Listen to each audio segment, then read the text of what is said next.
వంకాయ పచ్చికారం కూర ఎప్పుడైనా తిన్నారా?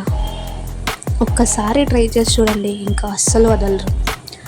ముందుగా వంకాయని పీసెస్ కింద కట్ చేసుకొని కడుక్కొని బాండీలో ఆయిల్ వేసుకొని ఈ పీసెస్ని అందులో వేయాలి. మొత్తం పీసెస్ అన్నీ అందులో వేసాక కొంచెం వాటర్ పోసుకోవాలి, ఎందుకంటే మగ్గి అద్భుతంగా ఉంటుంది. దాని తర్వాత మూత పెడితే అది కాసేపు మగ్గుతుంది. మగ్గిన తర్వాత ఈ విధంగా ఉంటుంది, సూపర్.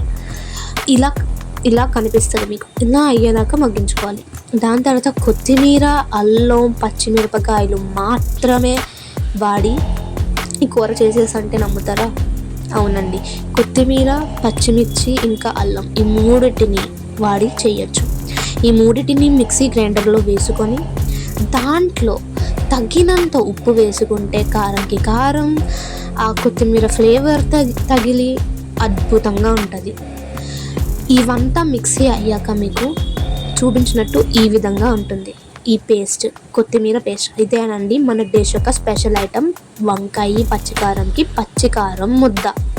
ఈ పచ్చికారం పేస్ట్ని ఈ మగ్గిన వంకాయల్లో వేయండి, వేసి కాసేపు ఉండనివ్వండి. అంతే, ఇలా తయారవుతుంది అది బాగా కలిసి.